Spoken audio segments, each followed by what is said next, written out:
Okay, so now we see that the test was relatively easy. The median means the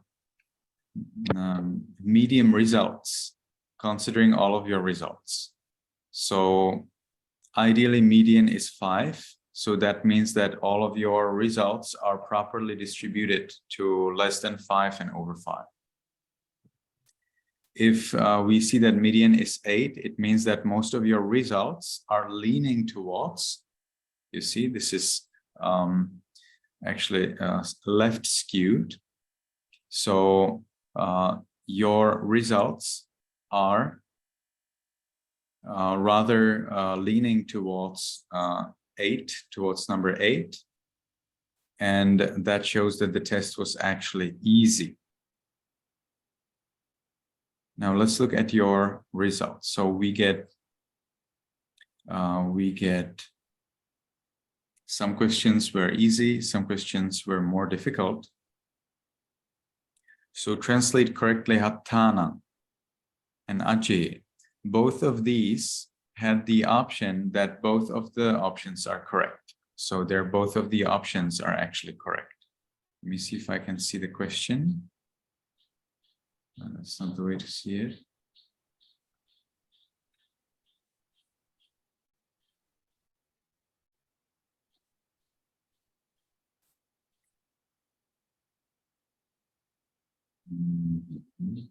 So how am I going to show that?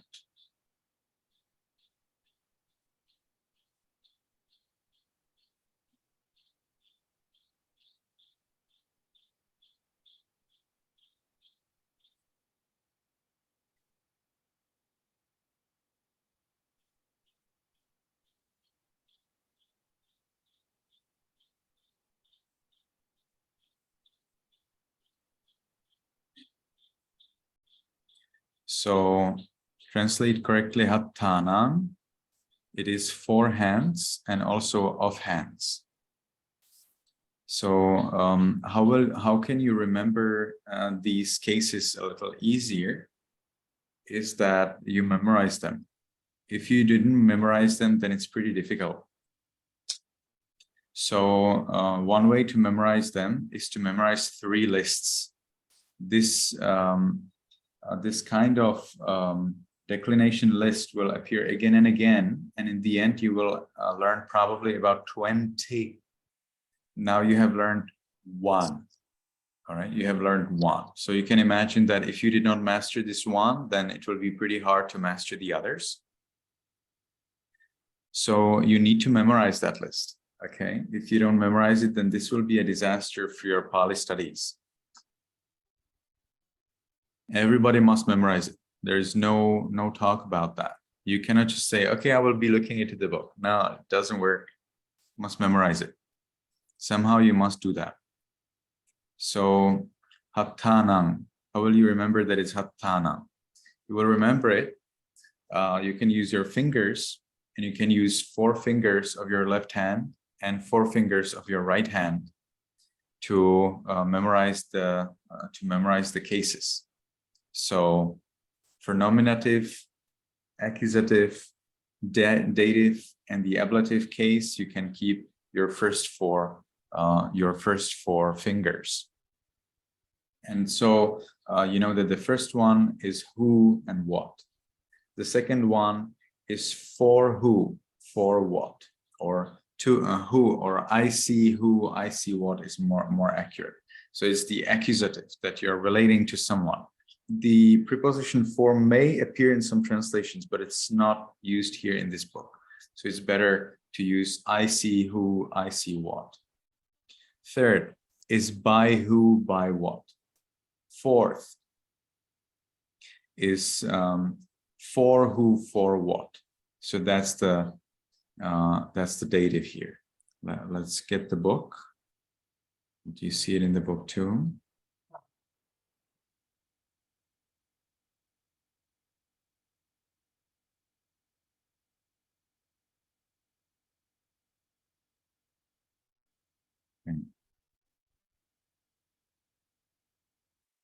We have it here.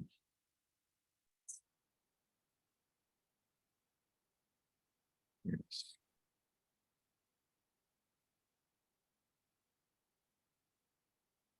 So then we have by who, by what, and then to who or for what, to who, for who, to who, to what, for who, for what. And then we have the ablative and the genitive, locative, and vocative. I have memorized it in Czech, so it's a little difficult for me to say it in English. But this is what you need to remember. You need to remember what each of the cases mean. And then you learn the second list is the singular and the third list is the plural.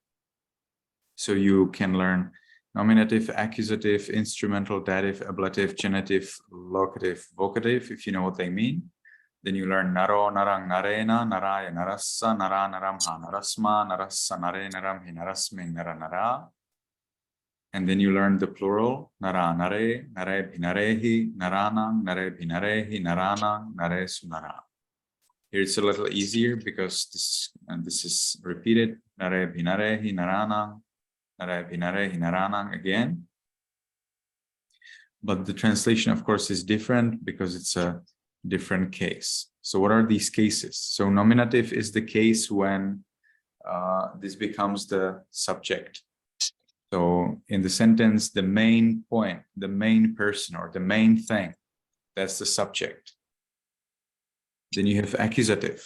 Accusative is the person or the thing to which the subject relates. Now, sometimes the subject relates to the object through accusative, but sometimes the subject relates to the object by instrumental. So, for example, a man sees man. Naro, narang, passati. All right, passati means he sees. Naro, narang, passati. The man sees what? Man. So the subject is related to the object. How? That the subject sees the object. So you can remember the accusative as see who, see what. Man sees man. Naro, narang, passati. Okay, now instrumental is use. So man by man, or with man, through man. Naro, I'm not sure how I would use the word here of man. Let's take some other word instead. Let's take sun. Naro puttena nandati. Okay, man is happy through his son. Naro puttena, by or with or through his son, puttena. So again, the man here is the subject and he relates to the object of the son. S-O-N, son. Naro puttena nandati. Nandati means to be happy with, to rejoice. Naraya. Naraya, narassa. So dative is dative.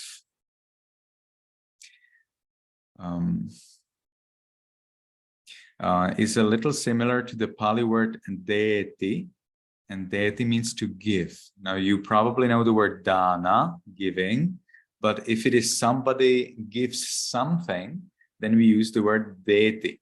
So for example, a man gives something to a man. So naro narassa deeti, naro naraya deeti. A man gives to a man. All right. So this is how you would be using it. Again, we have a subject and the subject is related to an object here. Naro narassa deeti. A man gives to a man. Now from man. So the word for taking is ganhati. So naro nara ganhati. All right. Naro nara ganhati. Naro naramha ganhati. Naro narasma ganhati. A man takes from a man. Naro nara ganhati. Of man. Now, let's say that now genitive actually means birth. Okay, that's from the word genesis, birth. So it means that this is coming from, it starts from, okay, it is originating from this object. So we could say, Naro narassa jayati. Man is born of man. Here, meaning as a human. So probably rather than nara, which is probably which is always, well, could be used in the general sense for man and woman, but better would be manussa. So naro manussa sajayati. The man is born from human. Manusso manussa sajayati is better, a little better. Okay, nare naramhi narasming. That's the locative, on or in man. So this would be another case when we could use the word be happy. So he is happy in man. So we could say naro nare nandati. The man is happy among men. Could be used as a singular in a rather metaphorical sense, but of course you would rather use naro naresu nandati. The man is happy among men. So he's happy in a company of men. Naro narena nandati is a little weird, but we could use naro puttena nandati. The man is happy with his son, or happy thanks to his son. And then vocative means calling. So when you are calling the person, you say nara, man, come here. Nara. I never heard this nara as a vocative for man, but whatever. You would usually use nara for vocative for plural. So then the same system comes for the plural. So naro, naro nare passati, the man sees men. Naro putte bhiputtehi nandati, a man is happy through his children. Naro naranang deti, the man gives to men. Naro narehi narebhi ganhati, the man receives from men. Naro naranang, naro naranang. Here would be better manusso manussanang jayati, a man is born, a human is born of human. Naro naresu nandati, that's what we already talked about. A man is happy in the company of men. And then nara, when we are calling those men.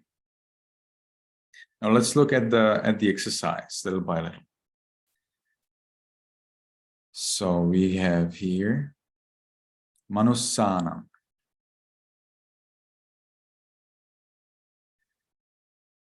So manussanam is of men. Purise, seeing men. So that's the accusative. Hattang is the accusative for hand. So hattang passati, he sees a hand. Padamhi is on or in a leg. Kayena means by a body. Buddhesu means among the Buddhas or in the Buddhas.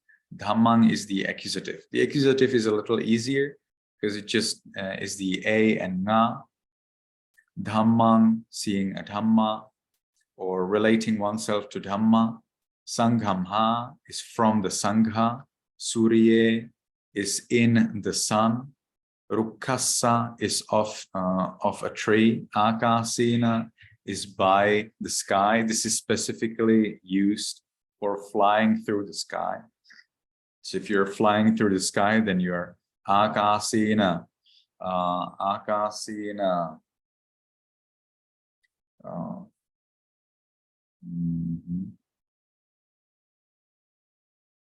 I forgot how to say fly. But you would say akasena gacchati also, going through the sky. Bhupalebhi, that's Bhupalebhi should be among the kings. Let me see. Upalevi, I see. So Upalevi means from the kings or with the kings. All right. The context is a little difficult to translate without the context, but it's correct, yes. So from the kings, by the kings, Deva are the gods, Chandang to a moon, Gamasma is from the village, Go Naya, Gonaya. Gonaya should be from, you see, Gonaya. I see to an ox. Sihanam, that's for the lions. Asso is the nominative, that's the subject, so that's the horse. Sakuna is calling the bird. Manchasming is on the bed.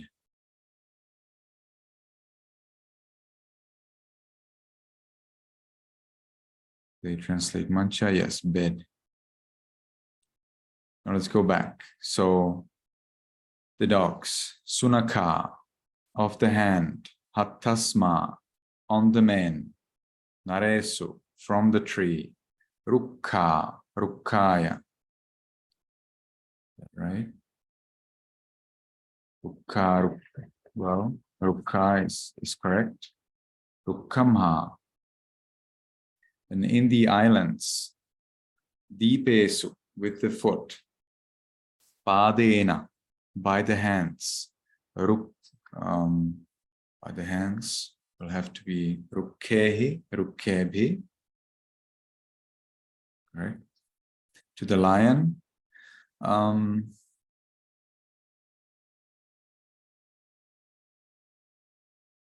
Sihassa, of the oxen, Gonanam. That's right. Gonanam, from the birds, Sakunanam. Oh. Sakunanam, will they say here from? Where do you get that? From Sakunehi. Sakunehi. Would need a little bit of context for that one. By the king, Upalena, O deity, Deva, to the sun, will be to the sun. Suryasa. That's right. Suryasa in the sky. Akasi, through the body. Kayena, on the bed. Manchasming, or Manche, of the moons. Yeah. Chandanam, in the world. Loke. Not sure if they use Loka here for the world. Yes, they do. The monkey is Vanaro, and through the light. Yeah. Here they use Obhasena, right? All right, so now let's go to the second portion. Purisasagono. So as I'm saying, the results, you also try to think of those results and see if you're right together with me. Purisasagono. So that's the ox of the man. Manussanang hatta. So those are the hands of the man. Akasamhi sakuna. Those are the birds in the sky. Buddhassa dhammo, the Buddha's teachings. Manche sumanussa, people on the beds. Asanang pada, the legs of the horses. You see, in most cases, this will be the second, not the second. It's as the genitive, the genitive. So here also you may like to consider that the genitive is usually used not only that something is starting or created by, but it also means that it is owned. So genitive is something that's owned. All right. So we will see that again and again and again here. Rukke sakuno. That's a bird on the tree. Pasanam higono. Well, that's an ox at a stone. An ox at a stone. It's a little weird. Lokas ming manusa, the people in the world. Bhupala sadipa. Those are the islands of the king. The body of the ox. Gona sakayo. You see, this exercise too is much easier because it totally doesn't use all of the cases. But it surely increases your enthusiasm to learn because it feels like Pali is so easy. It becomes a little easier again because you don't need to use all of your knowledge from this chapter. You're using just a few of the cases. The bird on the tree. Oh, we already had that, right? Rukke sakuna. It's just the translation of here.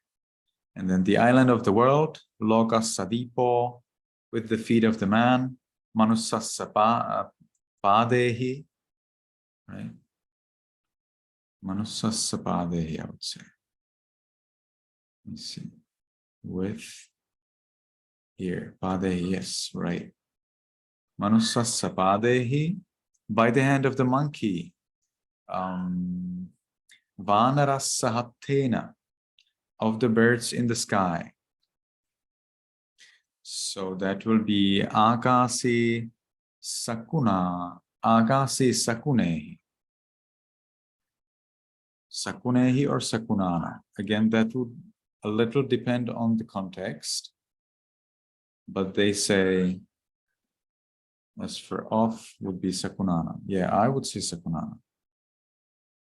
In the doctrine of the Buddha, Buddha Sadhamme, the villages of the king. Bhupala Sagama, a little bit like this, Bhupala Sadipa. The birds from the tree. So that will be the birds from the tree, right? So there we had birds on the tree will be Rukke Sakuna, and this one is Rukkasa Sakuna. And the horse on the path. Magge Asso.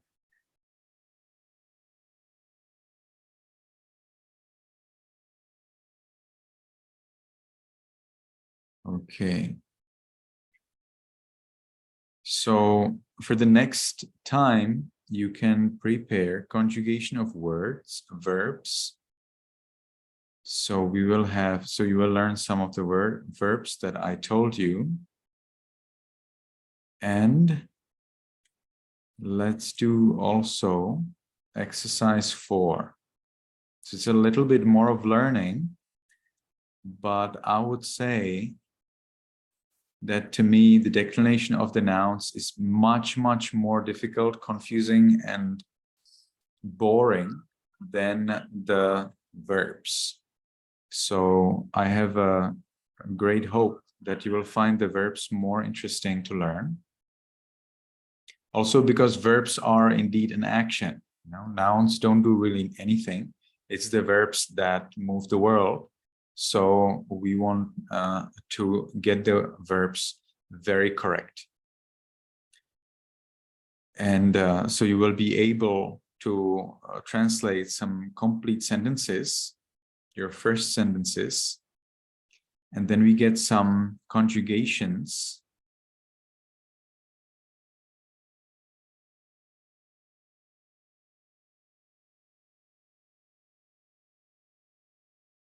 Which will be an addition to what you have learned. Conjugation.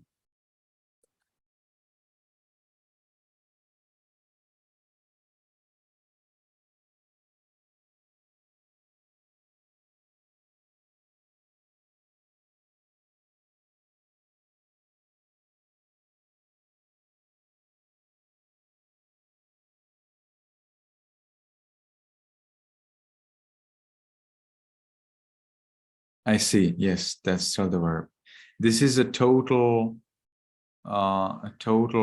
basics.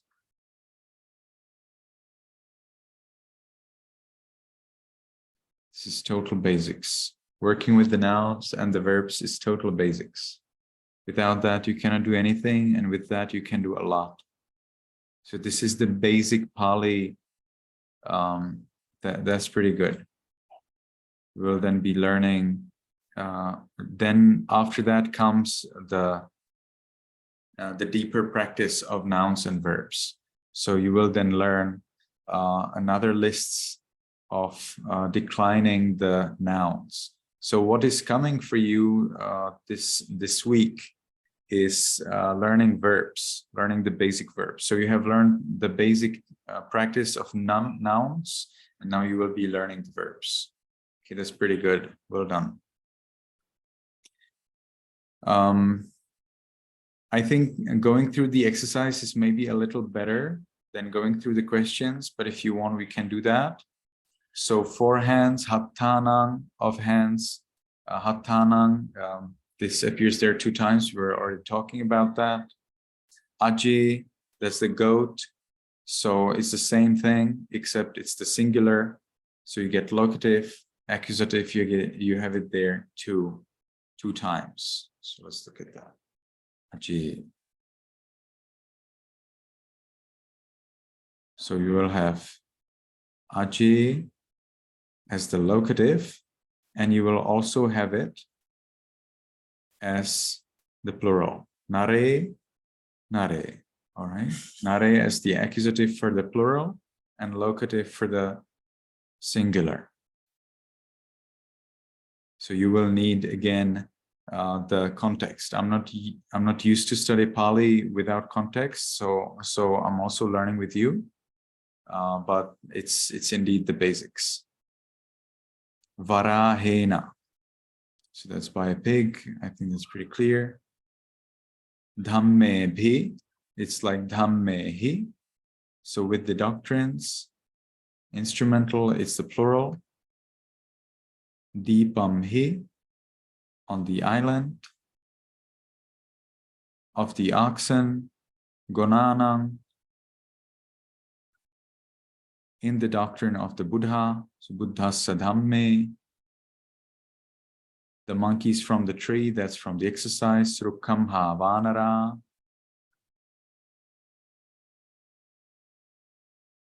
Or we had there actually sakuna, right? The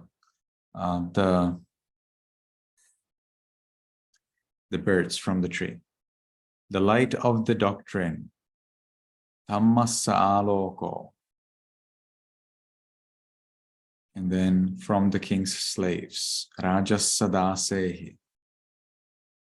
Rajasadasehi, from the king's slave. This one is a little bit difficult. From. I would never say that. I would always say Rajasadasana. But again, because I understand this of as from. So it depends on the context. It's a little complicated.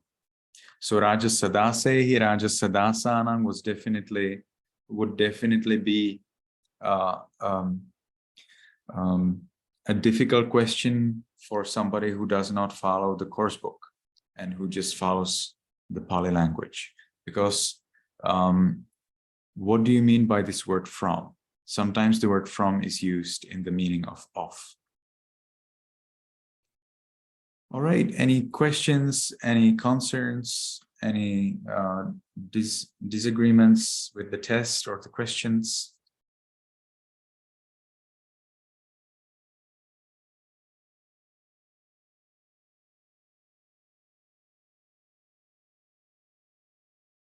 The better you can memorize it, the better you can master this, the easier will be for you the other lessons. If you think, oh, no problem, I will be just looking at the book again and again, then this will be a huge problem when the several kinds of declinations will be expected from you. So you will then run into big troubles and spend a lot of time by learning. And it's not very helpful at all. So make sure that you memorize. You can memorize and then forget like I do, but you need to memorize it first before you forget it.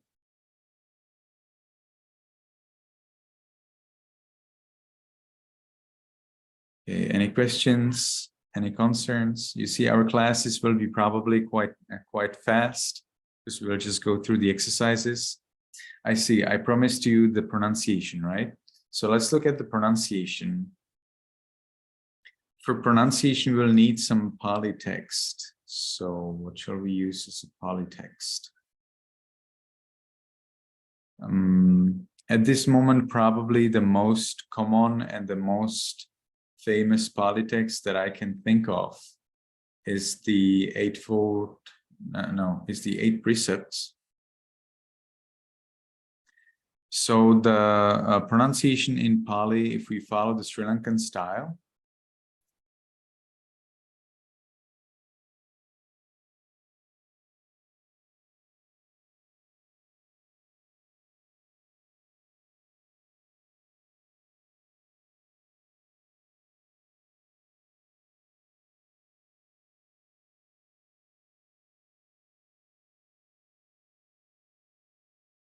so the pronunciation in Pali, if we follow the Sri Lankan style, is very strict. It has a lot of rules, and it's necessary to remember those rules. Most of the letters are the same pronounced as in English, but some of them are not.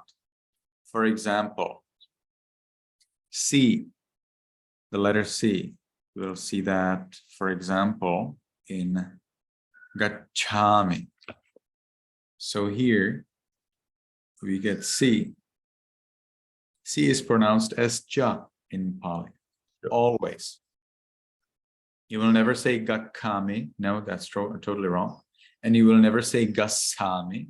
That's also totally wrong. You will say Gacchami. Why? Because C is Ja, always.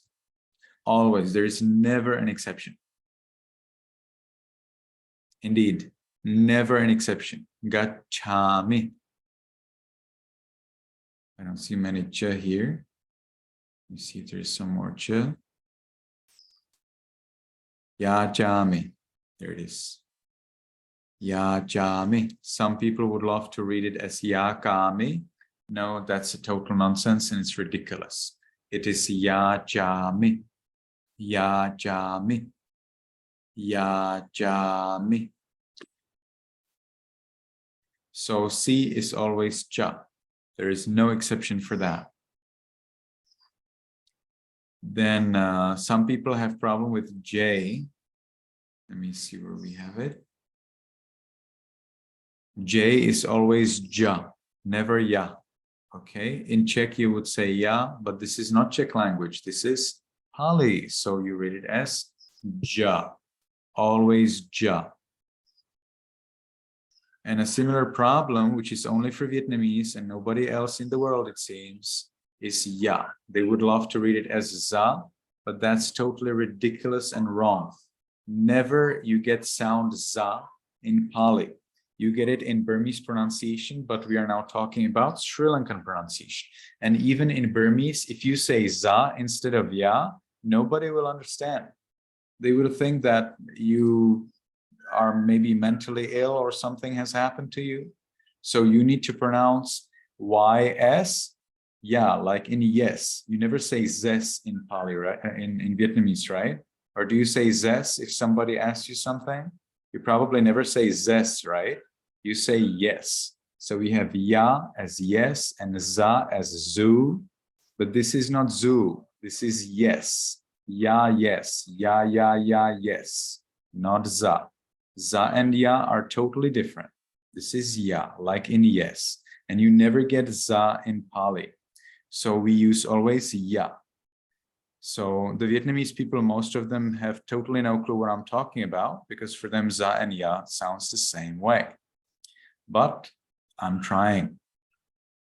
So this is ya chami, not za chami. No, that's totally wrong. It is ya chami. Yes. Yes, ya, yes, ya, jami. Right. Similarly, we have here upadaya. Ya, yes, upadaya. Those who are not Vietnamese think that I'm having some problem. No, I'm not. I'm trying to explain it to those who will never understand it. Dutiyampi, ya, yes, dutiyampi. Not za, not ya.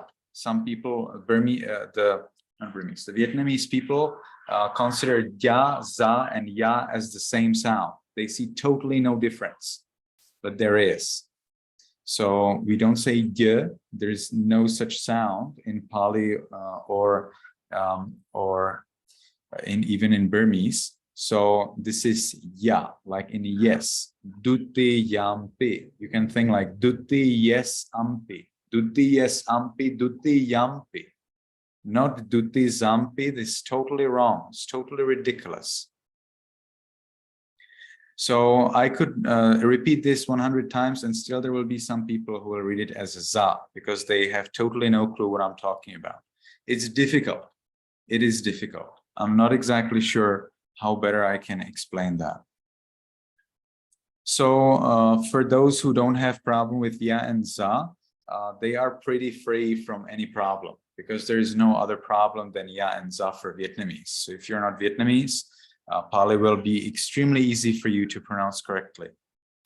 Then we get the double consonants. So double consonants, you get stuck on them. So you need to give them a little bit more time. So dhammang, you cannot say dhammang. It is dhammang, dhammang, all right? Same way you say anugahang, anugahang. You cannot say anugahang, it's totally wrong. Anugahang needs to get stuck there for a little while. The same way you say tassa, not tassa, it's totally wrong. Tassa, need to get stuck there for a little while. Same way here, sambuddhassa, sambuddhassa. You see, you need to get stuck at the D, stuck at the S. Why? Because it's 2 times there. If you read just 1 time, then that's not fair because there are 2 there, right? What about here? Gachami. Cannot say gachami. It's total nonsense. Nobody will understand. What's gachami? Where are you coming from? Is this language you're talking about? Gachami. You need to get stuck there for a little while. If you don't, it's wrong. You're saying something else or you're saying total nonsense. Then what else? Here, sikha. Sikha. Cannot say sikha. It's totally wrong. Sikha. Must get stuck there for a little while. Sikha. Sura meraya majja. Pamadatthana. Must get stuck there for a little while. If you don't get stuck there, no, then it's not Pali. Then you're making your own language. Nacha, not nacha. So what's that? It's a total. Nacha means also not. Na, not, ja, also, not also. Total nonsense. It's not ja. You need to get stuck at the ja. Vibhusanattana. Must get stuck there at the T. Otherwise, it's wrong. Ujjasena, not ujjasena. It's totally ridiculous. Attanga samannagatam. Must get stuck there. Attanga samannagatam. Must get stuck there. If you don't get stuck there, it's wrong. You're doing some other language. The Buddha probably would understand you because he can read your mind, but nobody else. For those who cannot read your mind, then if the Buddha understands you, what you say, if you say it wrong, well, then you don't have to say anything, right? You just think your stuff, and the Buddha knows it. You don't have to try to how to say that. You don't have to try to pronounce Pali in a wrong way. So we need to be careful about these double consonants. Otherwise, it's wrong. Now, what is more difficult? Like these are easy if you listen to me. Very easy. You listen to me, you do it, done. No problem. But then there are 2 things which are pretty difficult to understand. They're difficult to understand, but you already have them mentioned in your textbook. Not sure if you have noticed them because they're not easy to notice them. Look at this. It's a little bit cryptic language in here, but I will try to decipher it for you. Although E and O are included in long vowels, they are often sounded short before a double consonant. E.g. metta, setti, okkamati, yottan.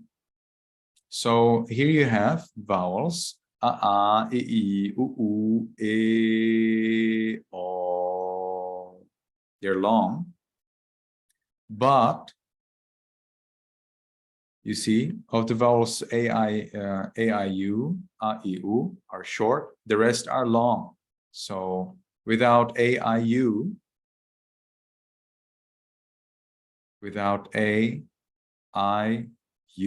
what remains? A, I, u,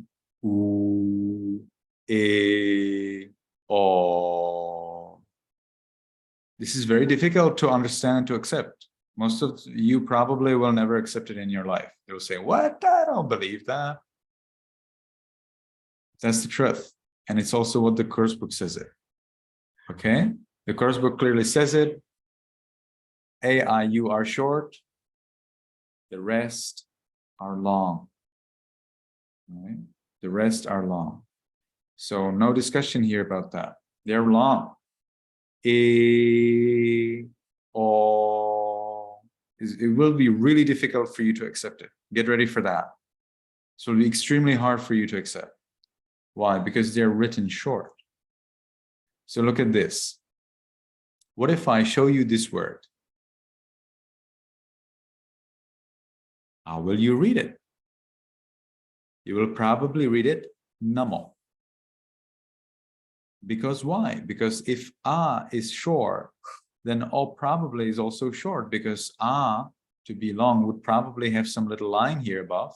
So o should also have some line above, right? But it's not right. It's totally wrong, because this is namo. Very hard to accept. Most people have totally no clue. So how would you read this? Bhagavato. Correct pronunciation is Bhagavato. Arahato. If you read it short, no, it's wrong. It's wrong. You would be saying a nonsense. Some people, what they do the opposite. They will see a short thing and they will read it as long. Like they will read this word as tassa. You will hear this, especially in Sri Lanka, tassa, namo tassa. But the problem is that, you know, like making a long thing into short just makes a nonsense. So people know that something's wrong. But if you make a short one into long one, it's not a nonsense. It makes sense, except that it's the different meaning than what was intended. So then it is no more namo tassa, respect to him, but it becomes namo tassa, which means respect to her. You would be making the Buddha into a woman when you read tassa, you see? So the length of vowels is quite important. Now tomorrow you will forget it all, doesn't matter. But I'm trying my best. And the same thing is with e. We do not get so much e in the 8 precepts, but we do get something. Let me see where it is. Ve here, veramani. Veramani. It is not veramani, it is veramani. Abrahmacharya veramani. Panatipata veramani. Adinnadana veramani. Because why? Because a and o are long. When are they long? If they're not followed by double consonant. And that's why you do not need to have the line above them, because there is a rule. If a or o are followed by double consonant, they are read short. If they are not followed by a double consonant, they are read long. So now let's try to find some double consonant. Where is the double consonant in this word? I am trying. Where could it be? I'm trying to find it, but I cannot find it. Well, that's because it's not there. And if you do not get double consonant, then how will you read the O? Long. And the same thing here. Look at that. Bhagavato. Why do you read it long? Isn't there any double consonant behind that? Let's search it. Let's search it. I cannot find it. That's because it's not there. So that's why we will read O as long. Bhagavato. Arahato. Why? Because we cannot find the double consonant behind that. No, it looks very white. Nothing there. But if you get double consonant after A, or you see, for example, here we have me, this is read may. Many people say 100,000 times this word wrong. Bhante. Horrible. Horrible. You call me Bhante, some people call me Bhante, and I'm thinking horrible. What do you call me Bhante? I don't know what that means. There's no such word. Nowhere in the world. Doesn't exist. Bhante. No, I don't want to be called Bhante. You can call me Bhante, then that's fine. Then I love that. I'm happy about that.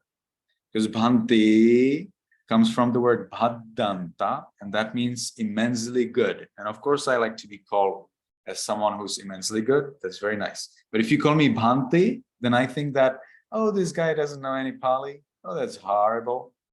They're causing destruction to the Pali knowledge. They're barbarians. They don't know how to read Pali properly. Tisaranena. Okay. Deta. Now, here you may think, but hey, wait, there is a double consonant, right? TH, isn't that a double consonant? Actually, it's not. It's one consonant, which is aspirated. The H doesn't really count as a consonant in this case, because ta is a separate sound. It's a separate consonant. If you wanted a double consonant with H, well, then it would be something like you have in the Buddha, okay? So here you have double consonant, DDH. So one consonant is D and another consonant is DH. Here we see actually two consonants. I know you may now worry about the health of your eyes, or of mine, but indeed I see two consonants only. Like it or not, there are two consonants only. It's one consonant and another one which is aspirated. So this is actually one consonant. That makes it a little complicated for you if you learn it in the English letters. If you learned it in Sinhalese or in Burmese, then that would be easier, because in Burmese they will write DH by a single letter. This is a single letter in Burmese, in Sinhalese. They do not write like D and add to it something. No, not at all. It's a separate, totally different letter from D. So actually, dha is just one single letter. It's one single consonant. It's just that in English, it is written as if it was two, but it's not. It's just one. So here also, dhammang, you get only one consonant, dha, in the beginning, not two. Here, look at this. Again, it seems as if we are seeing three consonants, but we are actually seeing two only. C, and then aspirated C. Cha, cha, cha. Okay, so you've got chami. So cha is actually one single consonant. It's one letter. In Sinhalese, they have a special letter for this. They do not write ja and something, not at all. They will write just one single letter, which is read as cha. In Burmese as well. So be careful to this aspiration. What is this word aspiration? Aspiration doesn't mean that you're hoping for something. Here, aspiration means that you are adding your breath. Okay, you're adding your breath. Aspiration. Means to add. Spiration means breathing. So you add breathing. Aspiration. So this consonant C is aspirated. It means it is enriched by breath. In Vietnamese, for example, they very strictly distinguish ta and ta. And if you say ta as ta or ta as ta, they will not understand you anything at all. And in Pali, like that. Exactly the same thing in Pali. You cannot say ta if it is ta, and you can say ta if it is ta. So you need to aspirate properly in your pronunciation. Look at this.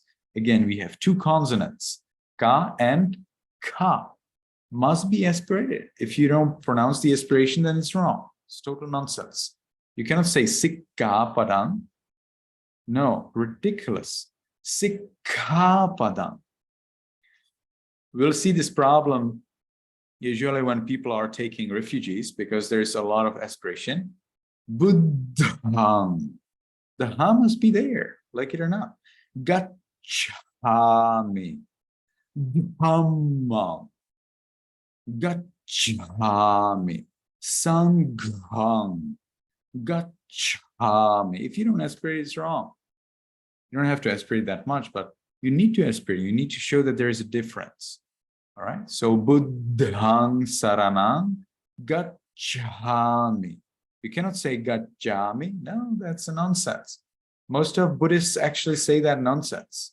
But if you want to get ordained as a nun or as a monk, you must pronounce it correctly or you're not ordained. It's that strict in Buddhism. Pronunciation must be right. Pronounce it wrong? Sorry, bye-bye. No talk. Same thing here. Surameraya Majja Pamada Thana. Must add the ha there.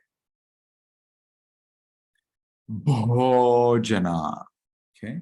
If you don't get the ha there, it's wrong. Bhojana. All right. The more you try, the better. Later, you will get lazier and lazier. That's natural. In the beginning, you need to try hard, so that later, when you get lazier, you still stay correct. Okay, I probably forgot a lot, but I think I told you enough, at least for today. Any questions, any disagreements, any worries? I know I'm explaining it very strictly, but the idea is that the information will get through.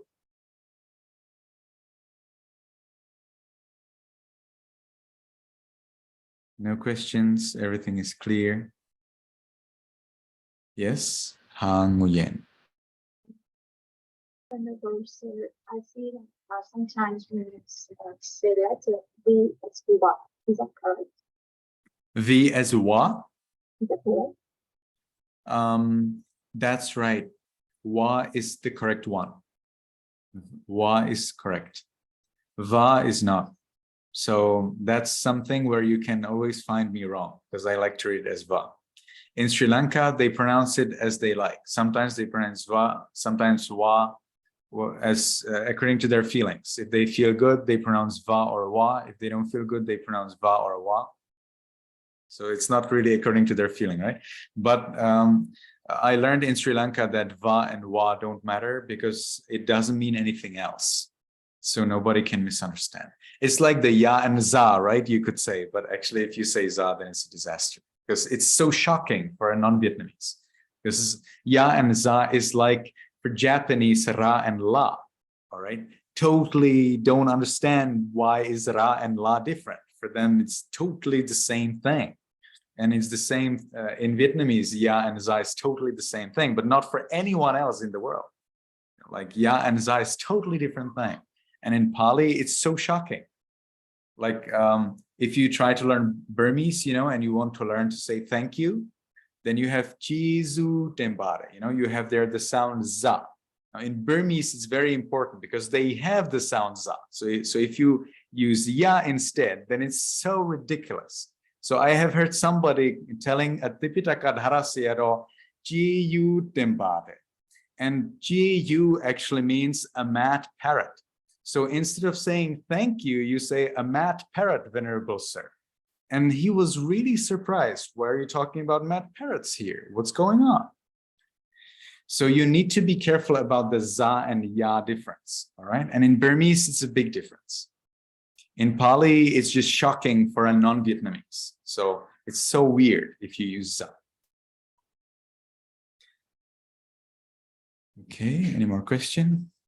Yes. Suan Tao.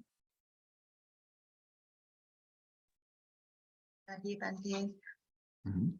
I'm still confused with the question number 1 for the word hatha. The ending an, I couldn't find it in the 6 cases ending. Can you explain?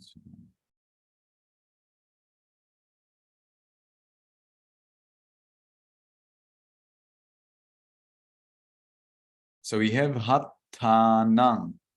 Do you see that? Hattanang. All right. Now we have here the options, dative and genitive. Okay. Hattanang, dative and genitive. Now let's look into our book.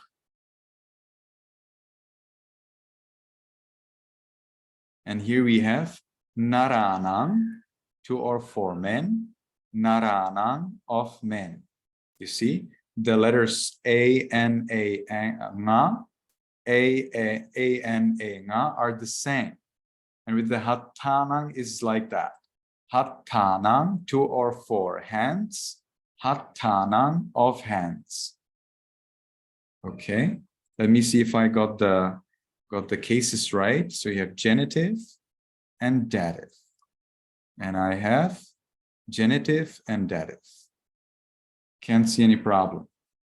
Suan Tao. Is it now clear? Yeah, thanks. Now you agree? Yeah. Okay, I'm happy about that. Because I can be wrong. Like, don't think that I will be always right. No, not at all. Yes. Vichan.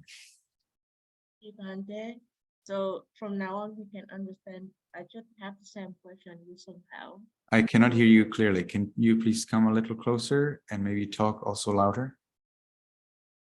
Okay, Dipante, you hear me well? It's not easy. I will try. Okay, because I have the same question as somehow. Yeah.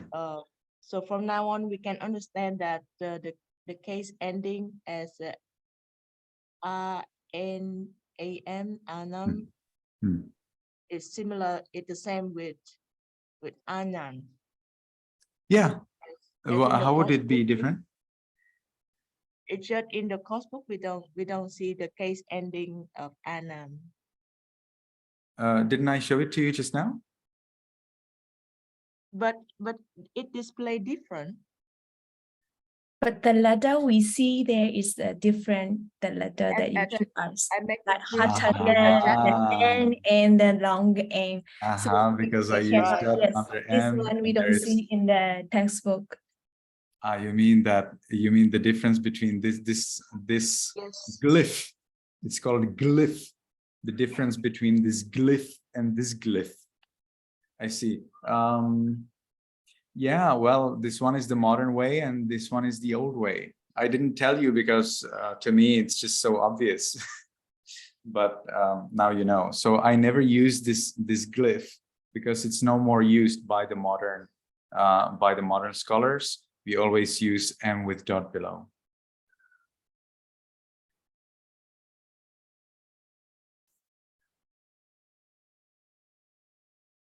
Yes, Ha Nguyen. Yeah, then with you, sir, I would like to ask, is there any difference in meaning, of course, ending with letter N, with upper dot and lower dot? No. As far as I know, there is no such difference. So the dot above N in the alphabet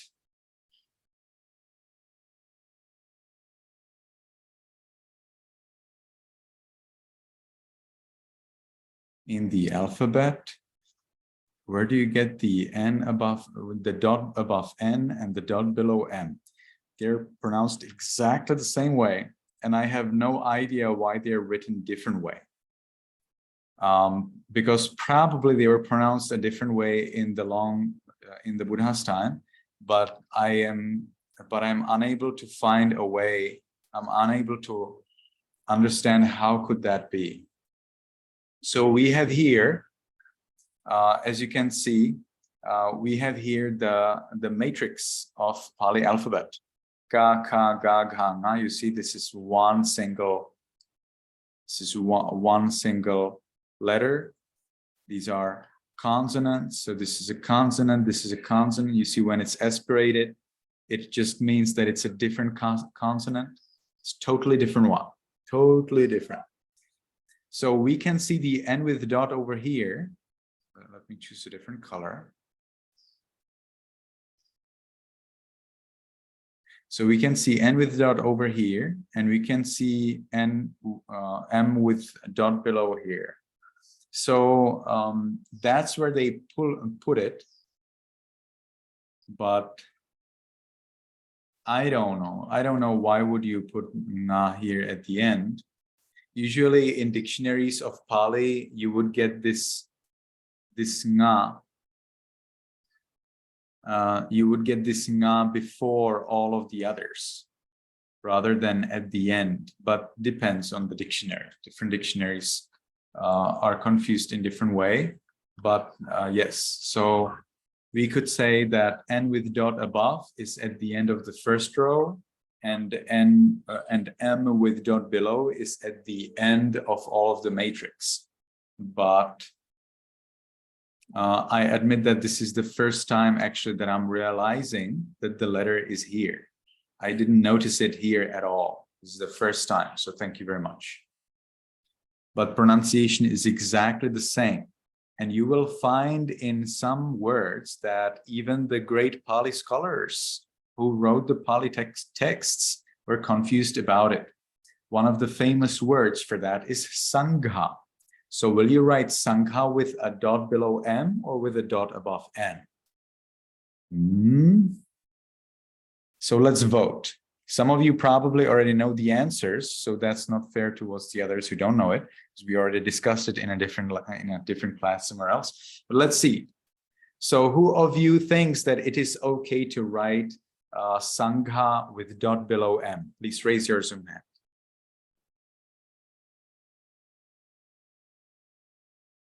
Nobody? No. That would be pretty disastrous. So who of you thinks that you can write Sangha with a dot below M? At least sometimes. Just 3? It's 4? It's not enough. Okay, so organizers, please remove the Zoom hands. And now let's vote. Who of you thinks that Sangha should be written with dot above N? Please raise your Zoom hand. I have no idea. Oh, that's even worse, just 2. So what did the other people what are the other people doing? I have no idea. The other people are thinking like, I have no idea, so they don't think anything. Oh, that's so much unfair. You cannot do that. You need to guess, you know, what do you think would be nicer? Would it be nicer with dot below M or with dot above N? Below So hopefully next time you will be more participating. And now I will show you that actually both of them are perfectly correct. So you can write Sangha. Now look at this. I will be writing Sangha with dot below M. All right. And I will be searching it in the whole Tipitaka and the commentaries. Now, these are the different versions of the word that contains Sangha. And by the right side, I have the books where those words appear, those words that I have selected. And below, I see how many times it appears in the scriptures. So I see that it appears 101 times. Sangha with M and dot below. And we can see that it appears also in the main scriptures. Then it's not like just some commentaries or sub-commentaries, you know, where the writers would not be mindful or something like that. Not at all. It appears in the main scriptures, in the most ancient scriptures. You see, like in the Digha Nikaya or Majjhima Nikaya or Samyutta Nikaya, Anguttara, basically in all of the Nikayas, including Vinaya Pitaka. And you will also find it, well, not in Abhidhamma Pitaka, the main text, but you find it in all of the books, all of the Pitakas of the Nikayas of the Sutta Pitaka, and also in Vinaya Pitaka. So that's a lot. You cannot like disregard that. So we have to say that indeed Sangha with dot below M is correct. Now let's see, how about dot above N? All right, I don't know whether you can see it on your device, but indeed it's true. I wrote Sangha with dot above N. Why did I add this star? Well, this star tells the software that it can add anything, you know, behind this word. So I'm providing opportunity for the software to search any word in the Tipitaka that starts by these few letters S-A-N with dot above G-H. And now let's see how many occurrences we will get in Tipitaka with N and dot above. As you can see, it takes me more time to select all of those versions of the words. And we get 20,274 occurrences of Sangha with dot above N. Okay, so with dot below M, it was 101 times. With dot above N, it is over 20,000. And again, you see it appears in the main scriptures, just like the one with dot below M. So we have it in the Digha Nikaya, Majjhima Nikaya, Samyutta Nikaya, Anguttara Nikaya, Kuntaka Nikaya. We get it in Vinaya Pitaka, and here we also have it in Abhidhamma Pitaka. So we know that both of them are correct. We could say that the one with dot above N is a little more correct, or rather, let's say it's more common. Doesn't mean that it's correct if it's more common, but it's definitely more common, that we could see. 101 versus 20,000 is the difference. But in Myanmar, you will always use the Burmese letter for M with dot below for Sangha. You will never write Sangha with the letter, with the Burmese letter that we would write in English as N with dot above. So in Myanmar, you would always write it. But if you look into Pali Burmese dictionary, you will find both of the versions there.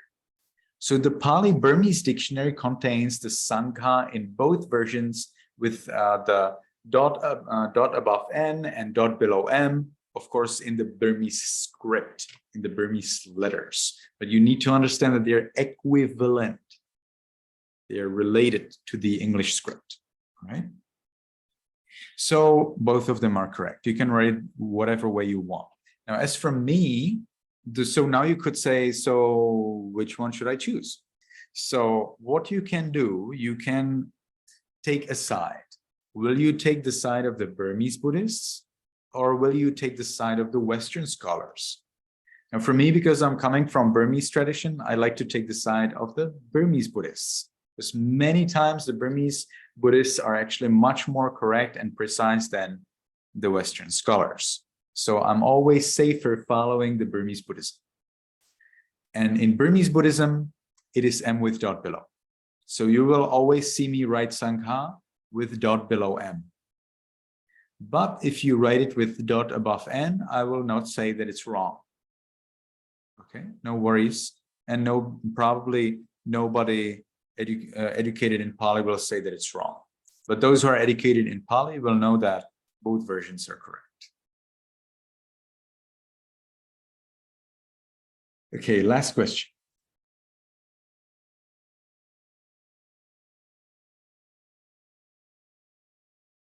Any last question?